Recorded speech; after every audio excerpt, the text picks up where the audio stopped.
Bugün parkur tamamlayalım, keçirik. Başlayaq. Yallah. Burada alınmadı. Tezdən gedirik. Yenə alınmadı. Çolaqlıqdan. Aha. Hop. Alındı.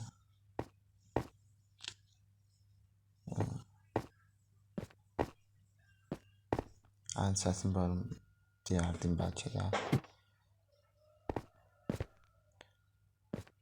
Və bu da sonuncu görev. Və budur. Bacarmadıq. Totem olmasa görürük. Təzdən sıfırdan gedirik parkuru. Burada like atıp abone olmayı unutmayın. Böyle videoların devamını istəyirsə, gəlməni istəyirsə like atıp abone olun. Yeri alınmadı.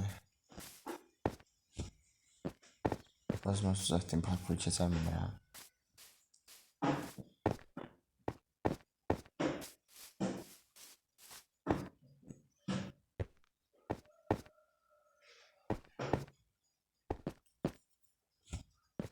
Buraya kadar gelmişsə bir taş bəyəninizi alaram.